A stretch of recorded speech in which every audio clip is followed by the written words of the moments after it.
నెల్లూరు జిల్లా ముత్తుకూరు మండలంలో గత 2 రోజులుగా కురుస్తున్న భారీ వర్షాల నేపథ్యంలో వల్లూరు పంచాయతీలో ఇళ్లకే పరిమితమైన ఎస్సీ, ఎస్టీ కుటుంబాలకు భోజనం పంపిణీ చేశారు వైఎస్ఆర్సీపీ నాయకులు. మాజీ మంత్రి కాకాని గోవర్ధన్ రెడ్డి ఆదేశాలతో వైఎస్ఆర్సీపీ మండల అధ్యక్షుడు మెట్ట విష్ణువర్ధన్ రెడ్డి ఆధ్వర్యంలో ఈ కార్యక్రమం జరిగింది.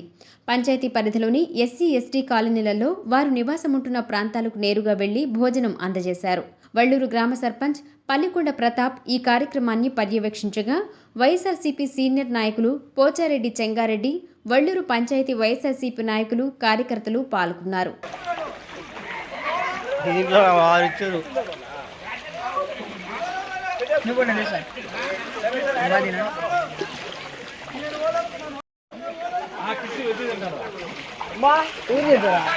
మనోడు మరి డబుల్ వేసుకోండి మనోడు.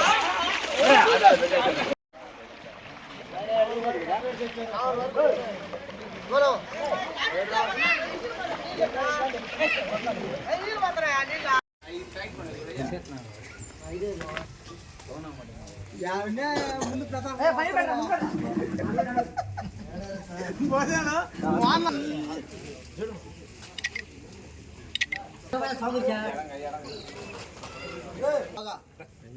మామని తీసారు నాన్న తీసుకో